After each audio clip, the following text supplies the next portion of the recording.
Lockdown की वजह से बंद स्कूलों को फिर से खोलने को लेकर सुगबुगाहट तेज होने लगी है। दिल्ली के उप मुख्यमंत्री मनीष सिसोदिया ने पत्र लिखकर स्कूलों को फिर से खोलने से पहले कुछ बड़े बदलावों को करने के संबंध में केंद्रीय मानव संसाधन विकास मंत्री रमेश पोखरियाल निशंक को सुझाव दिए हैं। सिसोदिया ने पत्र में लिखा कि NCERT और CBSE को ऐसे निर्देश दिए जाएं कि छात्र को सिलेबस बेस्ड रटंत परीक्षा के चंगुल से मुक्त किया जाए और सिलेबस में 30% की कटौती NCERT करे। उन्होंने सुझाव दिया कि बच्चों को बड़ा सिलेबस के बजाय मुद्दों को गहराई से समझने के मौके देने चाहिए। 10th और 11th के एग्जाम्स को साल के अंत में एक बड़ी परीक्षा के मॉडल से निकालकर कंटिन्यूअस एवोल्यूशन पर काम करें जो कम सिलेबस के साथ हो। कंटिन्यूअस एवोल्यूशन के लिए ऑनलाइन टेस्ट करवाया जाए। तो दूसरी तरफ HRD मिनिस्टर रमेश पोखरियाल निशंक ने स्कूल खोलने के संबंध में कहा था कि अगस्त महीने से स्कूल, कॉलेज समेत शैक्षणिक संस्थानों को फिर से खोला जा सकता है। अब इस मामले को लेकर रमेश पोखरियाल ने बीते मंगलवार को एक और बयान जारी किया जिसमें उन्होंने संकेत दिए कि स्कूलों के समय और सिलेबस में कटौती की जा सकती है।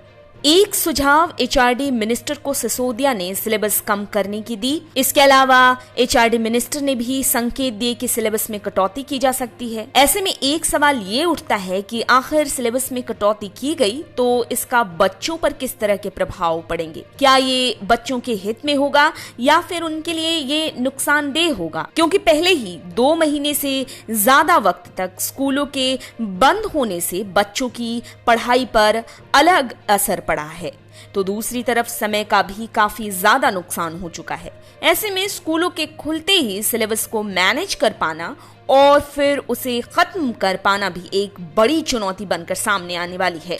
देश में शैक्षणिक संस्थानों, लॉकडाउन और बच्चों की पढ़ाई को लेकर जिस तरह की स्थिति बन रही है उसे देखते हुए सिलेबस को लेकर किसी भी फैसले पर पहुंच पाना एक बड़ी चुनौती है। HRD मिनिस्टर रमेश पोखरियाल निशंक के बयान पर गौर किया जाए तो उन्होंने कहा था कि मौजूदा हालात को देखते हुए और माता पिता शिक्षकों के मिले कई अनुरोधों के बाद आने वाले शैक्षणिक वर्ष के लिए हम पाठ्यक्रम और निर्देशात्मक घंटों में कटौती के विकल्प के बारे में सोच रहे हैं। HRD मंत्रालय ने 11वीं और 12वीं के स्टूडेंट के लिए वैकल्पिक शैक्षणिक कैलेंडर भी जारी कर दिया जिससे कि घर में स्टडी कंटिन्यू कर पाने में हेल्प हो सके। वैकल्पिक कैलेंडर कक्षा 1 से लेकर कक्षा 10 तक के लिए पहले ही जारी कर दिया गया। देखने वाली बात यह है कि लॉकडाउन का 5वां चरण आने वाले 30 जून को खत्म होगा और इस दौरान सरकार ने अनलॉक 1 की भी प्रक्रिया शुरू कर दी है। आने वाला वक्त शिक्षा के क्षेत्र में एक नया मोड़ लेने वाला है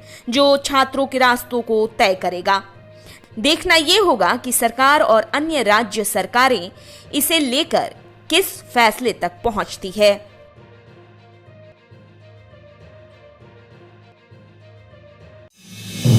आप देख रहे हैं नेट्रिक न्यूज, साहस सच कहने का।